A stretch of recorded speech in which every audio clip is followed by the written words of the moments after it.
by the Orange Window of Kolkata, a project under the Kolkata Hub that is focused on issues of gender and inclusion. And as most of us know by now, Global Shapers Community is a voluntary organization that believes in the power of youth in action, and it is made for young change makers such as yourselves from all around the globe. We believe in a world where young people are at the heart of solution building, policy making, and lasting change. The Kolkata hub is one of the 523 hubs across 155 countries. Today, it gives us great joy and immense pleasure to present before you a panel discussion, a conversation of sorts, if you will, with our speakers that revolves around important questions of gender-based digital divide and the importance of ensuring safe spaces online to protect the interests of women and other minority communities. Gender-based violence is unfortunately prevalent in the digital space, and with the lack of sufficient laws and policies in place to counter this, it is the need of the hour to raise awareness about it. Therefore, without further ado, I will introduce our speakers for the evening.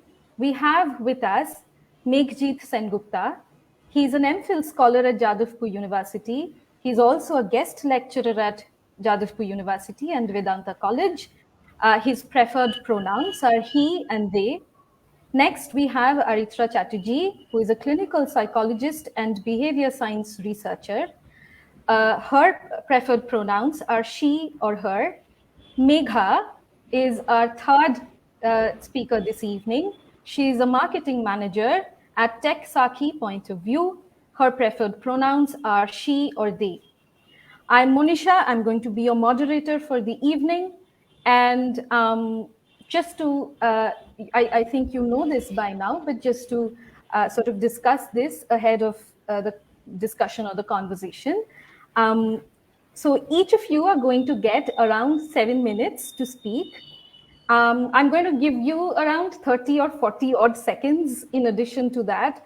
Please, sort of introduce yourselves to our listeners and then, begin with your speech. And once all three of you are done with your speeches, we are going to have a very short, I'm afraid it's going to be a very short one, but a short Q&A round. Is that okay with everyone?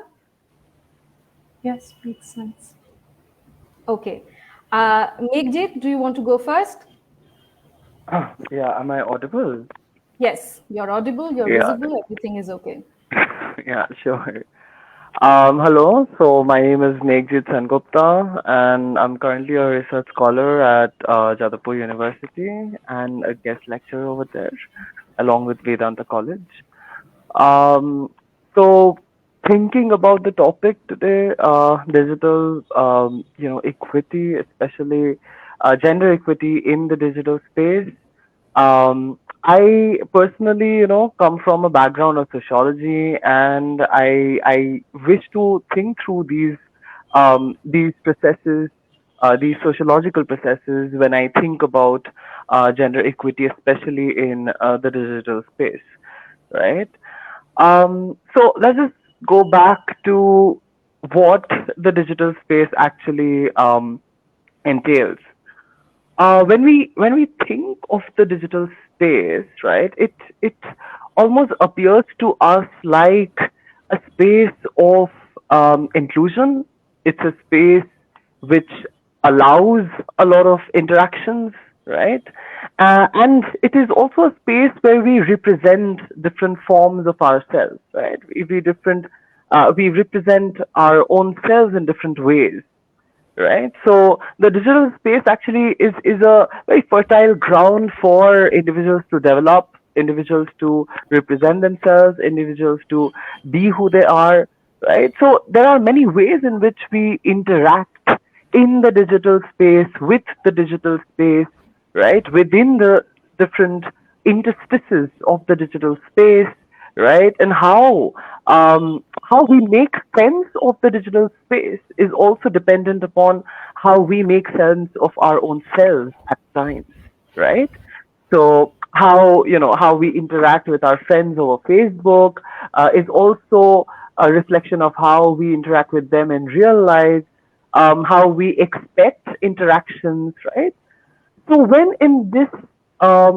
in reality, if I reflect upon my own life, and I remember, being a 14-year-old kid from a very famous school in Kolkata, right? When I used to interact with other, and that was an all boys school, right? So when I used to interact with other men in my school, it was terrible for me, right? So it was a major setback for me. So it was like I was very femme back then, and I think even now, I mean, I totally embrace it. But back then it was difficult, right? It was difficult going to school on a daily basis. It was difficult to interact. It was difficult to make friends, and the digital space was a space where I could find myself. I could feel like connecting with others who I might find safe, right? Talking to people who I feel like they like me, right? So there were different ways in which I was also socializing on the digital space, but at the same time it was again reflections of my everyday life in school, of my offline life, right? It was also the space where I used to be, again, bullied, right? So I would have people write on my wall certain things. So, the Facebook wall, right? So they would write certain forms of um, things which I did not probably like. No, they used to bully me in different ways, ask me not to live. There were different ways in which I did face certain forms of bullying, certain forms of discrimination, harassment, etc. In the digital space as well, right? Now today, when I think of it, right, when there has been a certain sense of um, you know, mm, op- I wouldn't say wokeness, but like a sense of dialogue that has been created within the society, right? I would not expect these things happening, right? But these still happen, right? These still happen. I would still find people, um, I mean, today, because I do have very private accounts, very private Instagram accounts and private Facebook accounts, which is an ability, which is a major ability on my part to save myself. But you know, for those who don't want to have a private account, for those who want to show the world who they are, what they want to do, right? These become spaces which are not safe in many ways, in different ways, right? And I really want this conversation to also, I mean, I want the others to also even, speak about it, whether how do we make this more safe, right? How do we also continue our dialogues, right? How do we make our conversations more, uh, you know, uh, everlasting, more reaching, right? Reaching out even to the margins, even to rural spaces, right? To school children, right? Who are probably even discovering their sexuality, right? Who do not want to, so men who don't want to be masculine in different ways, don't want to follow the very notion of masculinity, right? Which the society tries to promote, which the society tries to push us into very fixed boxes, right? Can our daily conversation, um, yes, it is. Having access to safe digital spaces are privileges. And these are very, classist notions, right? I mean, to actually have a safe digital space is also a statement of your own class status, right? But how do we also navigate, right? If we just um, convince ourselves in different ways, or if we just limit ourselves to a particular, let's say, middle class, how do we also navigate through these spaces? Can we also make these spaces secure and safe for others? Can I, being a middle class, upper middle class, upper caste person who lives in an urban area, can I make the digital space safe for my fellow queer people from the rural areas, right? So these are thoughts, these are notions that we need to think through, right? These are notions that need to be talked about. These are conversations that need to be had, right? With peers, with friends, with fellow mates, right? Who are queer, right? And how can we also, interact with people who are not, um, you know, who are not providing us the safe space? How can we ensure the safe space is being that the safe space is being provided? Right? Do I have any more time, Monisha? You have around 30 seconds. Oh, I do. Okay, fine. I mean, yeah. So Go I would ahead, like take a, to take a end. minute. Take a No, no, minute, no problem. no, it's okay. It's okay. I would like to end by saying that I'm excited to hear what the others have to say. I'm very excited that I'm sharing this panel with two other very eminent people, especially Ori Stradi because I know her. So all the best. I'm looking forward to having more conversations. Thank you. Thank you, Meghji. Thank you. You've raised some wonderful issues, very pertinent issues. And you have also lessened my burden a little bit because you've already given such an amazing introduction to the two of our, other speakers. Oritra, if you would like to go next. Makes sense. Yeah. Thank you. I'll first like to extend my thanks to Global Shapers Kolkata for giving me this platform to present my views. And so, since something has been said about me already, I would not waste time by introductions. I'll just straight away dive into the topic. I think one of the fundamental questions when we talk about gender equity in digital spaces, which is our topic of conversation today, is that we often do not know how to differentiate equity from equality. And these two terms are very muddled up in our minds. So I'll like to start from there. So when we are talking about equality, we talk about basically like giving the same resources to everyone, right? Ensuring that all of them have the same resources. But the whole conversation of equity starts from recognizing that people might be in different situated contexts, and therefore what resource a person might need in their unique context is different from what another person needs. It's the same as when you say that a classroom is, for instance, inclusive. You just say it and you say there is opportunity for everyone to be in this classroom. But do you have a teacher who knows sign language to accommodate persons with disabilities in that classroom space? So that sort of marks the difference between equality and equity.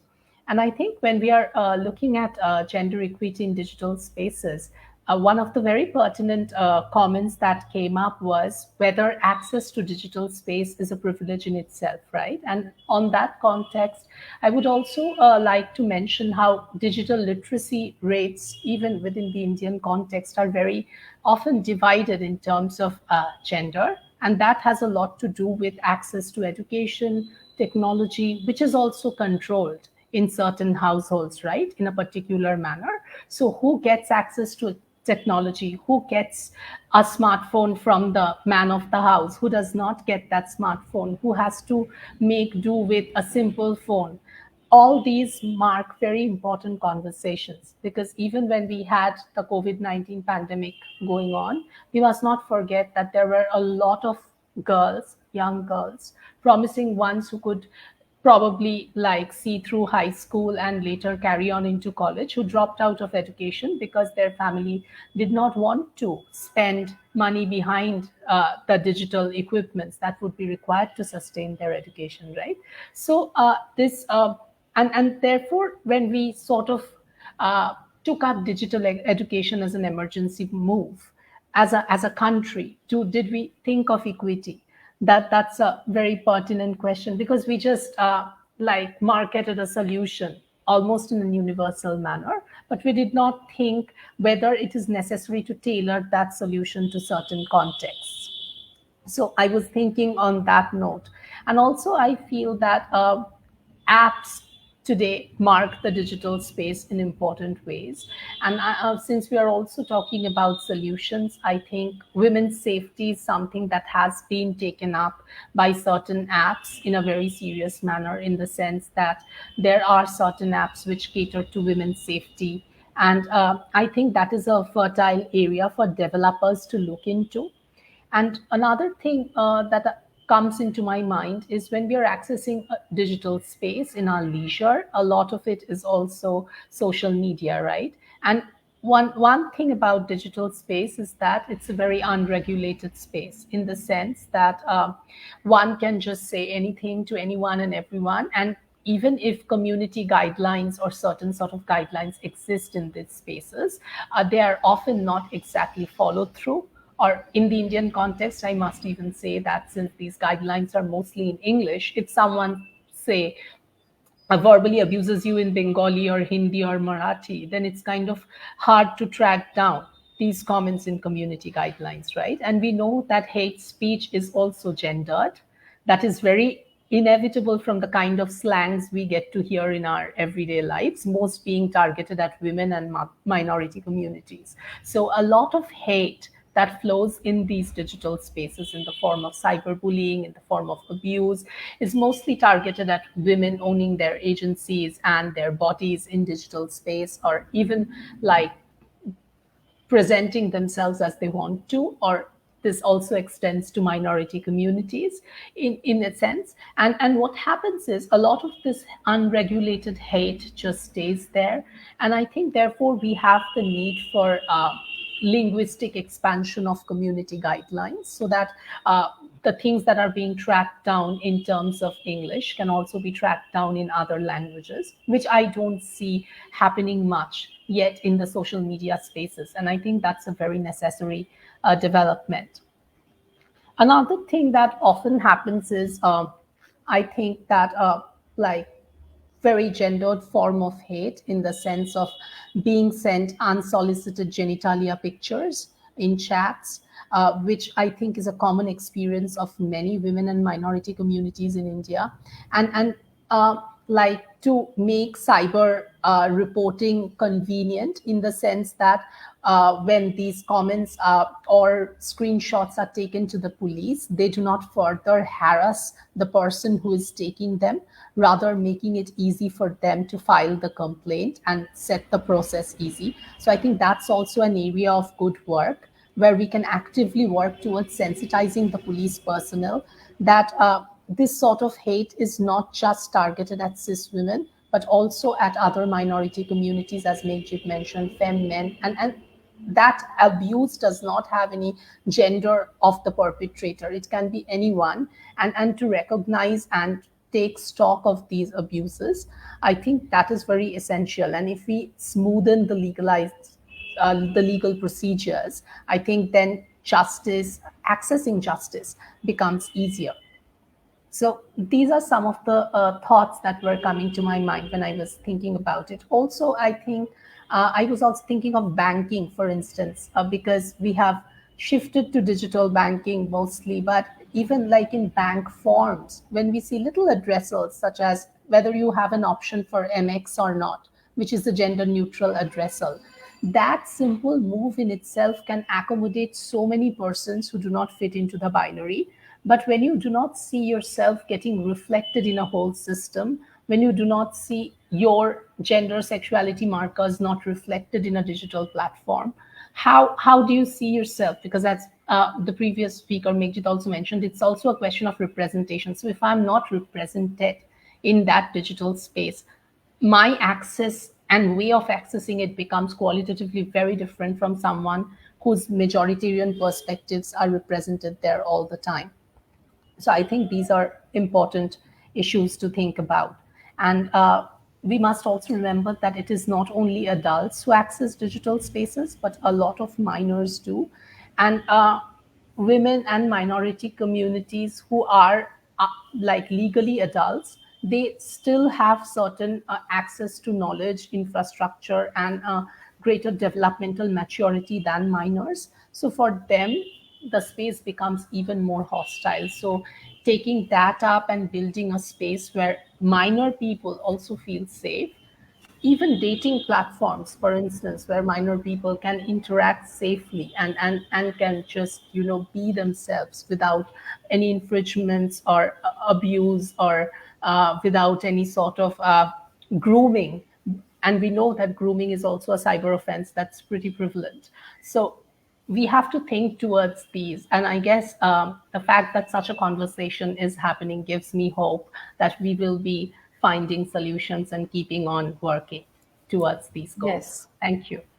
Thank you, Aritra. Yes, I completely agree with you. As long as we are talking about it, as long as we are, just keeping the fight up, there's always, some hope. Last but not the least, Megha, if you would now like to share your views. Am I audible? Yes, you're Yeah. audible. Your Great. video is a little frozen, but we can hear Is it you. better now? No, is it okay for Aritra and Meghjit? Can you? I think Yes, it's frozen. it's Okay. okay. Then I have a problem at my end. Go ahead. Yeah. Thank you, Meghji and Aritra, for sharing your views. Those were really important views, and I think that I'll be building on those only in my part. And thank you so much, Global Shapers, for inviting us. Like, it's a very important discussion that we're having because we do not discuss about digital spaces and the prevalence of gender-based violence. Our focus is majorly on gender-based violence in physical spaces, and we are not talking much about digital spaces. So I'll start with introducing Texaki.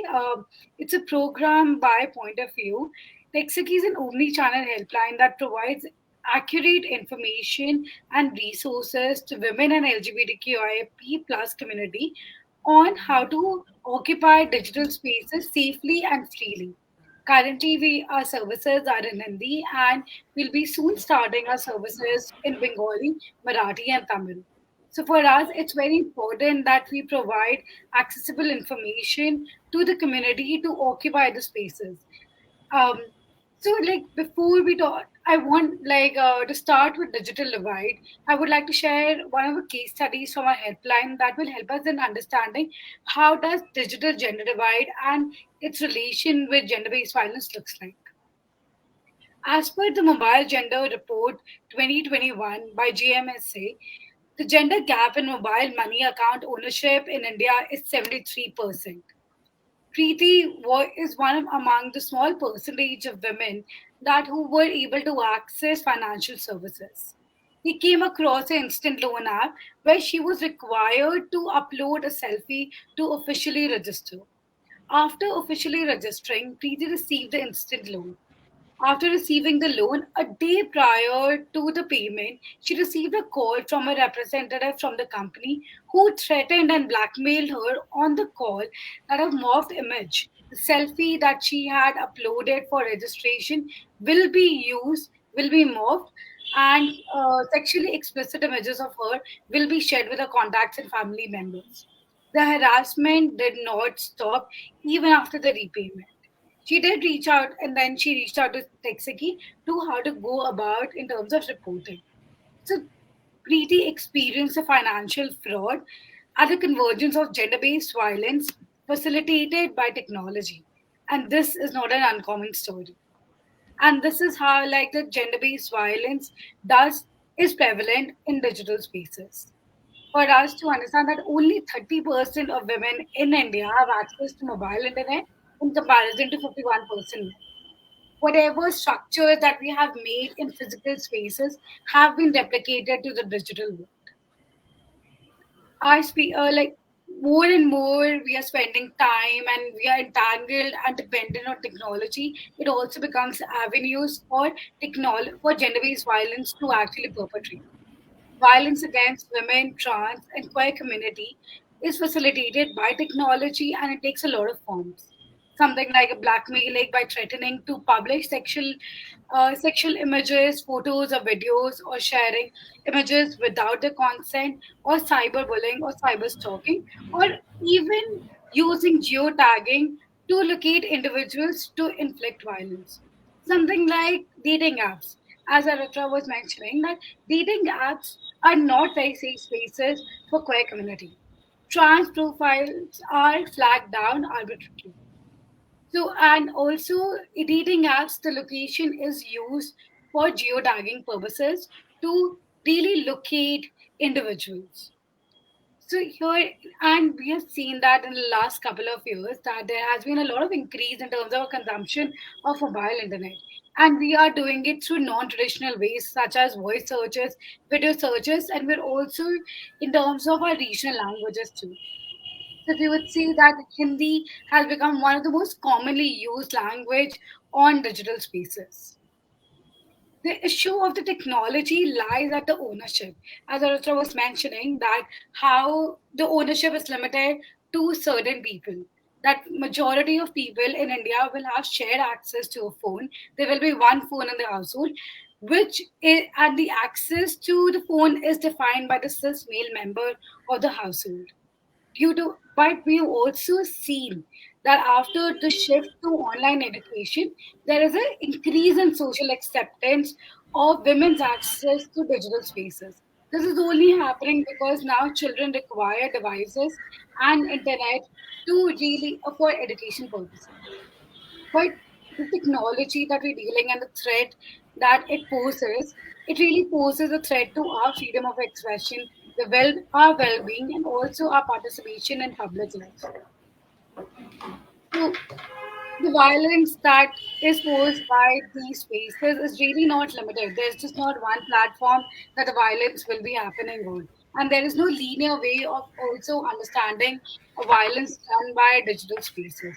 So we really need to think and rethink about how that we can make a safer feminist internet, and that is a priority for us, because till the time we do not do that, until the time we do not hold these platforms accountable for their role in spreading the violence and also facilitating the violence, it will be really difficult for us to create a safer internet space. Thank you.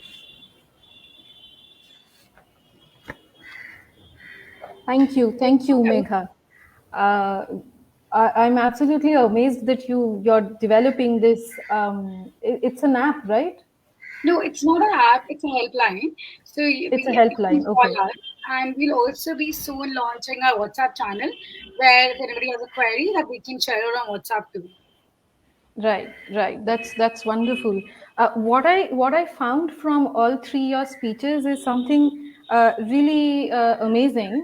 It is that there's a common thread running through all three of your speeches. When Meghjit was talking, he focused a lot on the problems. So he sort of gave us an overview of the kind of problems that somebody might face online, and he spoke from his own experiences, and he talked about how insecure and unsafe he felt.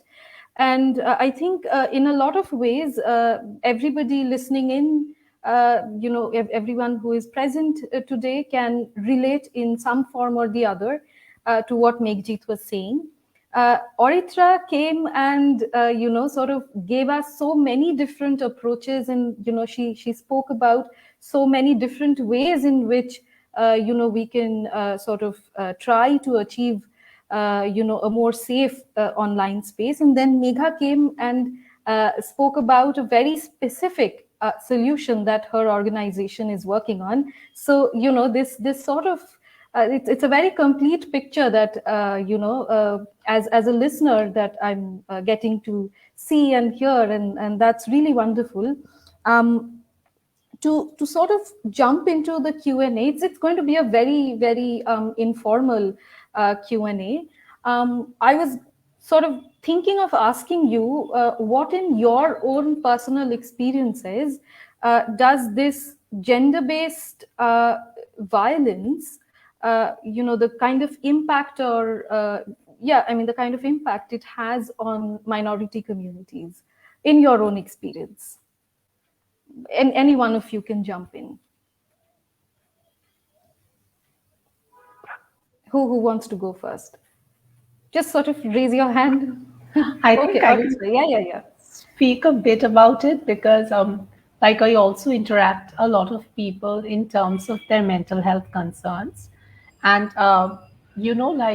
so say a particular person is sharing their reels or TikTok videos, right? And we know that's quite a viable platform of self-expression for a lot of people, and it has actually eroded certain barriers in terms of performance also, as in whose art gets showcased, since a lot of people has access to these platforms, right? But there's also a lot of hate flowing on these platforms when there is trans queer representation, and people constantly questioning the authenticity of the expression of the person who's performing.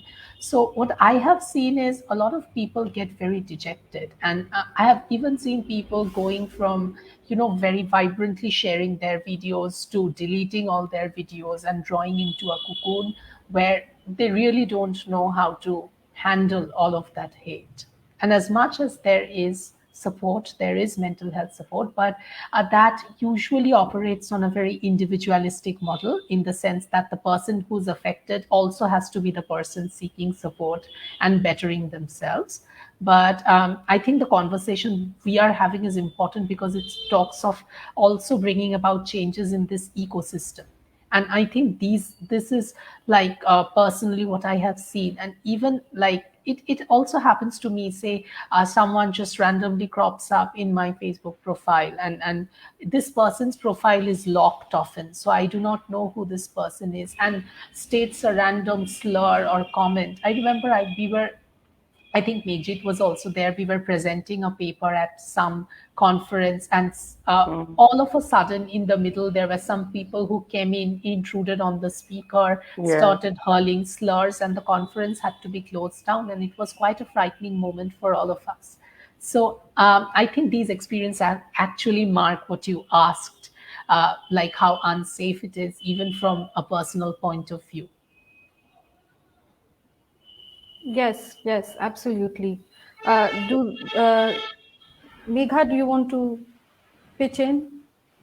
Sure. So as adding to it, right, like our identity factors such as caste, disability, gender, sexual orientation, ethnicity will have and religion will also exacerbate the kind of violence that we'll be facing. There are enough reports and studies done that showcase that how queer individuals and trans individuals face much more harm, hate, verbal abuse, and also it can lead to physical abuse in a lot of cases. So it's a worldwide studies done, and also on caste and disability, there have been studies done by IDSN on how the caste hate speech goes. So, and it's in the Indian context, as we have discussed earlier, that since it's not in English and all the platforms that are there that's available only in English, so it becomes really hard to even identify that what exactly is gender-based violence on digital spaces. It's very difficult for us to also identify that how do we go about in terms of defining what is gender-based violence and what is not gender-based violence. Yes, Yeah. Absolutely. I mean, Monisha, you are muted. sorry. Yeah.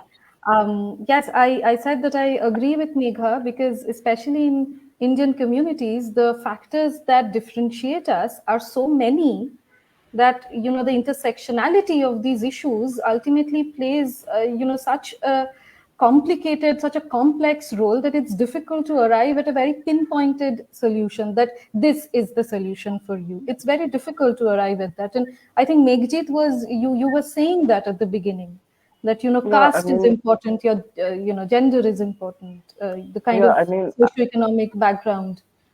I Yeah. think, when I talk to my fellow queer Muslim friends, right, one of the major things that they tell us is how their own, closest friend circles, right? They are so scared of their closest friend circles who are also, Muslims, right? And also at the same time, they are scared of these, uh, you know, other figures who are also present on their Facebook, on their Instagram, and they always face this trouble of when they are outed. They don't know when they are suddenly outed on their social media, and that will lead to a major setback, especially in the space of the domestic, right? Especially inside their households, right? So there are very thin lines between the digital and the real, right? Because the more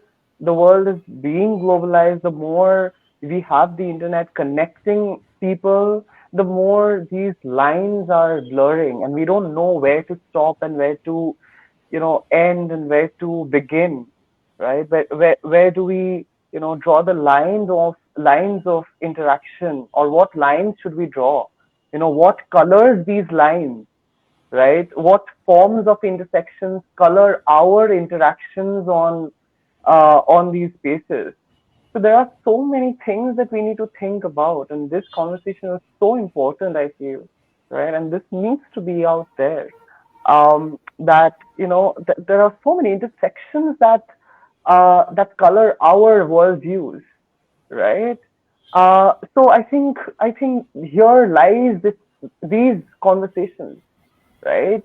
In these spaces, right? We need to talk more, right? We need to talk more in these spaces, right? And bring out such conversations which can connect two people who can relate, right? And also two people who affect our everyday lives, right? So thank you so much for this. Yes, no, absolutely. I was listening very intently to all three of you, and absolutely. I mean, I know that some of us may have these conversations, very regularly, but that's not the same for everyone. And Mm-hmm. the more that these conversations take place, they're bound to sort of pierce through people who are otherwise very cocooned, and otherwise, they're very, uh, you know. Unwilling to know new things. It's bound to sort of make an impression on them. Absolutely. Just to wrap this up, if you could, um, okay, so I think we have a question. Do we still see digital spaces in binaries? What could be done differently, especially at policy and implementation levels? Yes, this would be a nice way of wrapping this conversation up. I was going to ask you something similar. So again, go ahead. Just whoever wants to go first. Megzit, you want to go first? Uh, sure. I mean, I would actually like Oritra to also like share her views on it, because I think she has answered a similar question before. So see, I mean, of course, we can't really treat digital and non-digital as very, you know, fixed binaries, because as I said, that both have different forms of effect on our lives, and these effects can be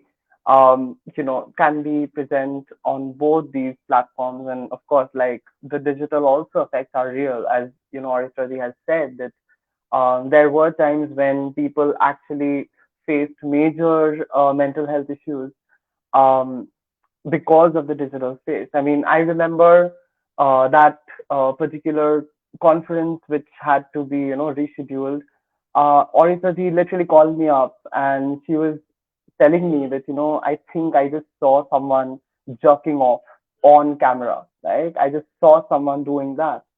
And it's something that stayed with us, right? It's something that we talked about for months, right? But we keep remembering, right? So it stays back, right? It stays back with us in different ways.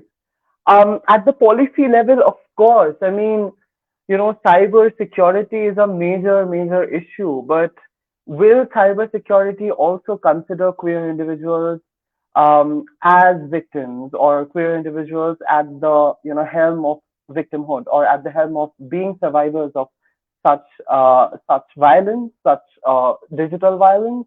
This is something that again depends on the government. It's something that queer activists need to always have a conversation with, debates with the government, with the law, right? And this is something that needs to be brought about, right? So of course, I mean the policy implementation situation and the everydayness is very related, right? It's always related. I mean, it is a reflection of reality of what is happening on a daily basis. But how much will it be implemented, or how much are policies directed towards providing safety for queer individuals? It's another question mark. So yeah. Yeah. Oritra, do you want to say something? What I was thinking is, I also think that something that we have been persistently harping upon is that there is no linear solution. So, like whatever, when we are thinking of policies, I think it has to be in a multidimensional manner. So, even in terms of digital violence, say, after 377 was decriminalized, a lot of digital violence happening on dating apps with queer men actually was taken, at least some cognizance of by police authorities, where there were some fraud people meeting vulnerable queer men and then extorting money from them. So if you lodge a complaint, then some action was at least taken against these people. And there have been reports of the same. So the legal framework became such where such action can be accommodated. So I think whenever we are thinking of policies, we need not just think about policies in a limited, like only digital policies, but as a whole the legal infrastructure we have, so that that can be more made more accommodative. Even in terms of a policy level, if I may say that during COVID, since I was talking also from the perspective of mental health, the very fact that digital mental health became a primary intervention for people, right? All across the pandemic, so many helplines coming up, so many apps coming up to tend to people's mental health. That exactly shows how we need to take up issues in the digital space and offer viable solutions also digitally. And these solutions are as real as physical in-person solutions, if like I'm going to draw a binary there. And therefore, like, we have done away with the mind body dualism. Like, we used to think that the body disorders were more important and the mind is something that can be, that cannot be seen and therefore not that important. And therefore now we stand at a point where we recognize that the mind and body are very conjointly together, and what happens with the body also impacts the mind and vice versa. I think in terms of the digital, we can also really strike down that understanding and understand that digital and real are in constant interaction with each other. I think that very understanding, if we approach policies with that understanding, that will be helpful. Absolutely. Thank you for articulating this so well. Megha, So we can't see digital spaces in any binaries. We are every one of us is related or consuming or using technology in some way or the other.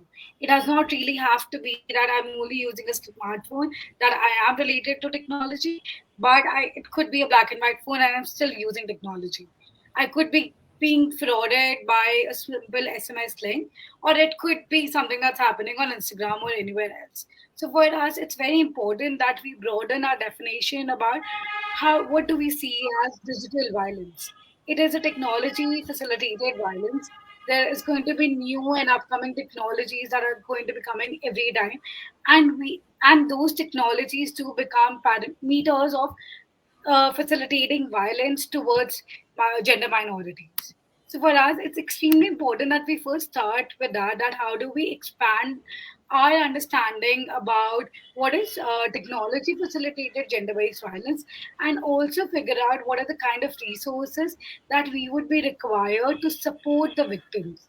So once we should do the ground building from here, that in terms of the policy, this thinking also has to reflect that it's not only about digital or online spaces, but that they also broaden their understanding and knowledge about how does technology in itself become space for a harm.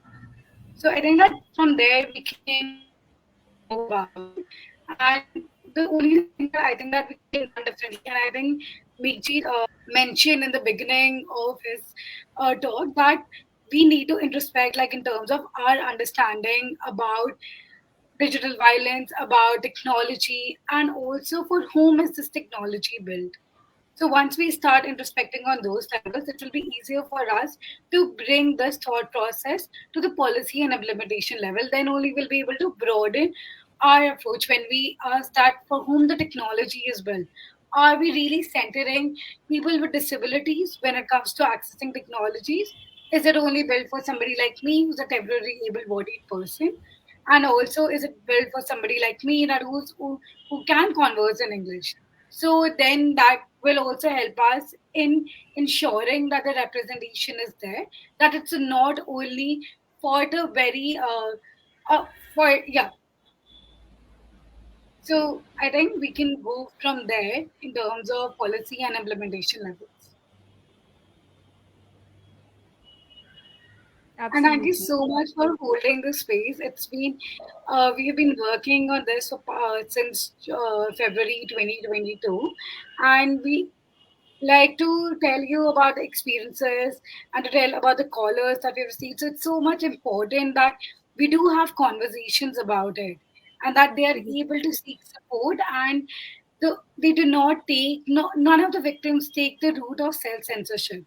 Like, and it's always brought out the rights based approach to digital spaces that we all have the right to exist here and it is unsafe, but we do have the right to exist here, and we have to really ensure that the victims are uh, talked about this, that they do have the right and they do not have to self censor themselves, which is the way that majority of the victims will route that they will be taking. Yes, true. Um, and just the fact that I think it's easier to have this conversation, have a conversation like this. But imagine the kind of shape it would take if we were to conduct a similar conversation at a rural college or at a rural school, or a government school, even in the heart of Kolkata. If we were to conduct this in Bangla, so the possibilities of really having impactful conversations such as this, I'm not diminishing the importance of today's conversation by any way, but the possibility of imagining and reimagining and sort of pushing ourselves to get out of our comfort zones and really thinking how best to include more and more people would is perhaps really the most concrete way to begin and tread on and keep walking on. Is there any last minute thoughts that you would like to share before I sort of bring this to a close?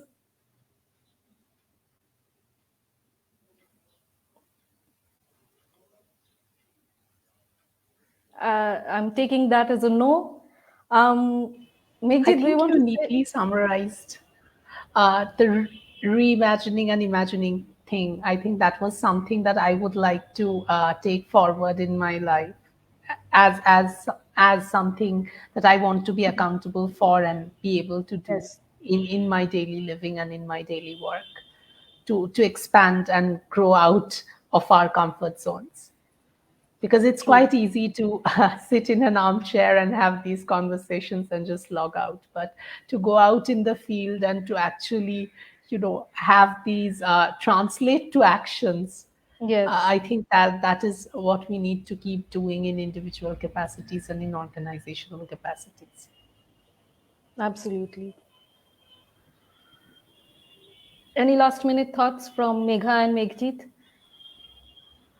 Meghjit, you're smiling. I don't know what that means. No, I mean, yeah, I absolutely vehemently agree to it. Like, I vehemently shake my head and say yes. I absolutely agree to you and Oritradi and Megha. And I think this conversation needs to, be put out there. It should not just be a conversation, but I personally feel that, conversations also have their own motives, also have their own possibilities and capacities to bring change, of course. but at the same time, yes, it should also translate into different spaces. It should translate quite literally, right, into Bangla, into different, you know, Vernacular languages. accessibility. Yes, the accessibility of this conversation should be expanded. Um, and yes, I vehemently agree to whatever has been said. I shake my head. Yeah. Megha, any last minute words of wisdom? Yeah, I just ask that we really have to integrate communities better to reduce technology facilitated gender based violence. We can't do the work that we all want to do or have a safer internet without involving the communities and ensuring that they have the agency and power to be able to reduce the violence. So centering, they have to be centered when we are going ahead. Yes, absolutely. So, thank you. This was a lot of fun. I had a lot of fun. This was my first time moderating a panel discussion, and I really, really enjoyed myself. I look forward to meeting all three of you in person, which will happen soon, I hope. And on that note, let's, promise to build a better tomorrow, as cliched as that may sound. But just keeping that hope alive forever and ever. And thank you for taking time out for this event. And yeah, I think that brings us to a close. Thank you. Thank you. Thank you so much. Thank you. Yeah. Sandeep, should we just leave?